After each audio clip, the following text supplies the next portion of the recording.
tu as eu le temps de déjeuner alors? Non, mais ça y est, on s'occupe de moi parce que tu sais, moi, comme tous les sportifs, j'ai l'angoisse de l'hypoglycémie. Non, sérieux? Mais alors, non, alors on va commencer tout de suite. C'est vrai cette histoire que tu fais gaffe à tout ce que tu manges, à tout ce que Non, mais j'ai une grave maladie. Oui. Qui est une maladie, l'hypocondrie. Oui.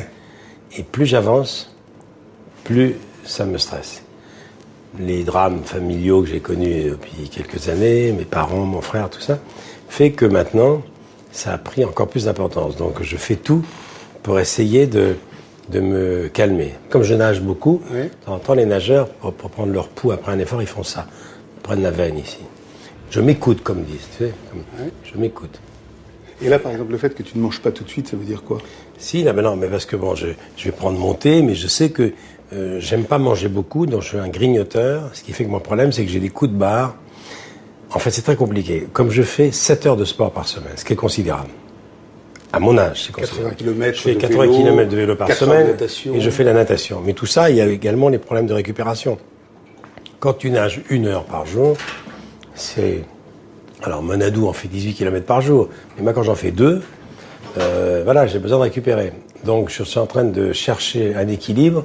Quand je nage un peu plus le week-end, je dors le samedi après-midi. Ou quand j'ai fait 70 km dans la vallée de Chevreuse avec 6 bosses, il faut que je dorme.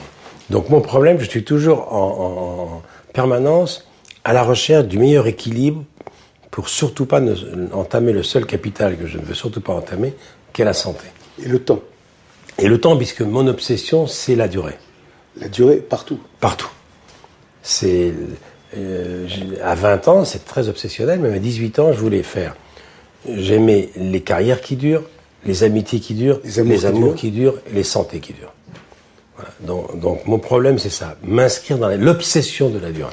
C'est tout à fait étonnant, puisque moi, quand j'avais 20 ans, 22 ans, et que j'étais l'assistant de Zitrone ou de Sabag ou de Cône, ma seule obsession, c'était de dire, quel âge vous avez, Georges? Et Georges me disait, j'ai 45 ans. Et vous, monsieur Zitrone, je vais avoir 50 ans. J'ai 50 ans, j'en ai que 22. Jamais j'aurai 50 ans à la télé. Eux, ils avaient 50 ans, mais la télé est arrivée tard dans leur vie. Ils venaient tous de la radio, comme tu le sais. Bon, la télé est arrivée dans les années 60, 65. Ils avaient déjà 45 ans. Moi, j'étais le seul gamin 22 ans, mis à la télévision. Bon, oui, je suis rentré clandestinement à 21 ans et à la télé à 22 ans. Puisque ça fait 44 ans, presque 45 ans. Donc, je me disais, comment faire pour avoir un jour 50 ans à la télé? Donc, chaque 10 ans, je disais, encore une décennie. Et maintenant, je suis passé de l'autre côté. Maintenant, c'est comment faire pour avoir l'âge d'Aznavour, l'âge de Jean Piat, l'âge de Roger Hanin, c'est à 84 ans, et est encore en pleine forme. Donc mon prochain challenge, c'est les 15 prochaines années. Je suis un vrai marathonien, je suis un vrai coureur de fond. Mon obsession, c'est la durée. Et comme mon obsession, c'est la durée, et que pour durer, il faut une santé qui dure, mon obsession, c'est comment faire pour avoir la meilleure santé. Alors, cela dit, Jacques François, qui était un comédien épatant, était hypocondriaque, mais encore plus que moi, et un jour, je le croise à l'entracte au théâtre, il savait que j'étais... Il tient dans ma main, et il me serre la main, et il fait ça, il dit... Pas un peu de extrasystole? Arythmie? J'ai un peu d'arythmie. Et il ouvre sa veste et il me dit, il sort, il me dit, vous l'avez pas celui-là? C'est le dernier thermomètre Siemens. Je l'ai eu pour Noël. T'as vu la légèreté? Et maintenant, ne ris pas, car c'est la vérité. D'ailleurs, dans mon livre, je consacre 2 pages à ça. C'est que le plus beau cadeau qu'on puisse me faire pour Noël, c'est le dernier appareil à tension, ou un stéthoscope, etc. Et dans mon bureau, accroché à ma lampe, il y a le dernier stéthoscope. Et j'ai un appareil à tension. Mais tu es hypocondriaque parce que tu aurais voulu être médecin et que tu as été élevé par un médecin et que tu as fait un médecin. J'ai peur de la maladie. J'ai peur pas de la mort, j'ai peur de mal vieillir, j'ai peur de la déchéance, j'ai peur de l'Alzheimer, j'ai peur de perdre la mémoire, j'ai peur d'avoir 10 ans de plus, j'ai peur de mal marcher, j'ai peur de... Bon. Et, en plus, mon rêve, c'était d'être médecin. Être médecin des âmes, comme dirait mon père. Et tu dis presque que tu fais c'est ce qu'il m'a dit. Mon père m'a dit, mais mon fils est devenu un médecin des âmes. C'est ça, tu es devenu un médecin à ta façon. Mais tu as jamais eu dans ta vie d'écart? Allez, un moment d'écart, un moment où tu t'es dit, je m'oublie, je m'abandonne, je sais plus, je m'appartiens plus complètement. Il m'est arrivé d'avoir des petites sorties de route comme ça, comme on en a tous, mais jamais vraiment un grand écart, parce qu'à chaque fois que je me suis dit que je suis sorti de la route, je franchis la ligne jaune, j'ai dit « Ah, c'est mauvais pour la durée, ça. » Là, tu raccourcis la distance. Donc, j'en venais. C'est comme une voiture qui sort un peu de la route, qui va vers un chemin de travers. Hop, je reprends l'autoroute. Alors bon, est-ce que c'est... Nous sommes tous les deux de diasporas différentes. Je dis toujours que les Juifs d'Europe centrale, il y a une espèce d'atavisme qui fait qu'il y a une inquiétude. Je suis sûr que tout ça, c'est l'atavisme, que mon père était comme ça. Et ton père, 3 ans de captivité. C'est-à-dire, mon père me disait, restons inquiets, restons vigilants. Restons vigilants parce qu'on ne sait jamais. Et l'obsession de mon père, c'était que les années sombres viennent. On comprend. On comprend pourquoi. Et l'autre jour, j'ai vécu un moment hallucinant de ma vie, qui sera le début de mon prochain livre. Toi, je te le raconte en exclusivité. Le début de mon prochain livre. C'est que j'étais invité avec Simone Veil, qui n'a pas pu venir, à l'inauguration du mémorial de la déportation à Compiègne. Car je suis probablement le seul homme au monde à avoir fait son service militaire dans le camp où son père a été interné. À Compiègne. De triste mémoire, Compiègne, Drancy-Pithiviers. C'est lourd, quoi.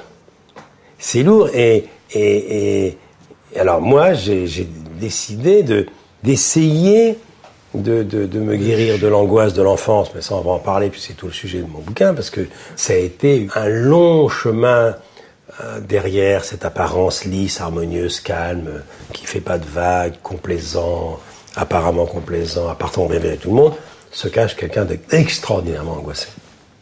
Ton livre qui est un best-seller absolu, 500 000 exemplaires.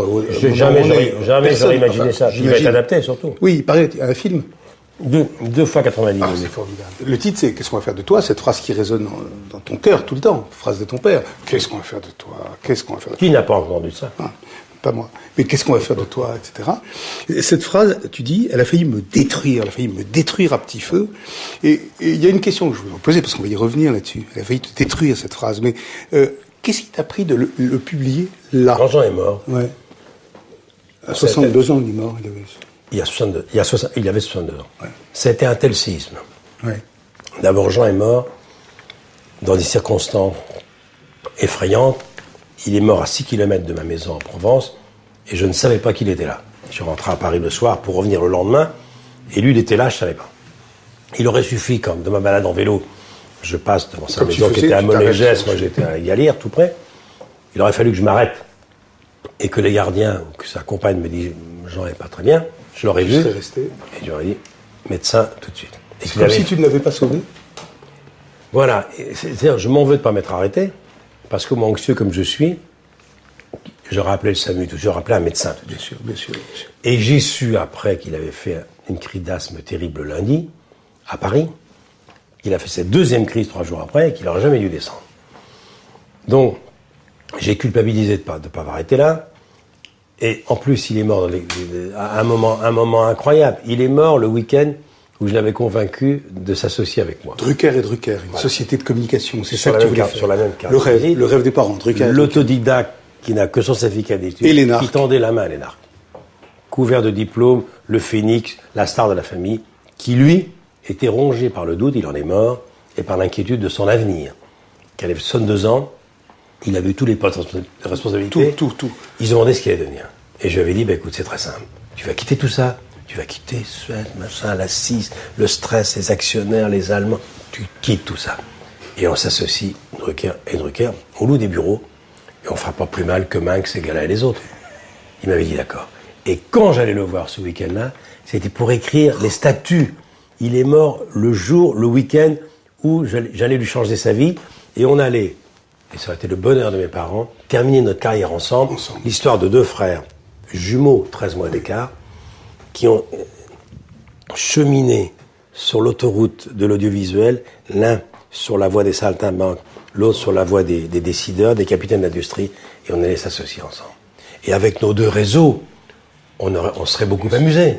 Donc, quand il est mort, je suis allé voir Marc Tessier, et je lui ai dit, Marc, voilà, je quitte la télévision. Je vous demande 1 an, voire 2 ans. Je ne pourrais pas refaire de la télévision dans quelques mois, parce que la mort de Jean, est un tel séisme dans ma vie que je préfère m'arrêter. Je vais écrire, je fais autre chose, mais je ne me vois pas continuer à faire. Ça me paraissait dérisoire. Tout me paraissait dérisoire. Et lui m'a dit, si vous faites ça, vous allez faire une dépression et vous ne reviendrez pas.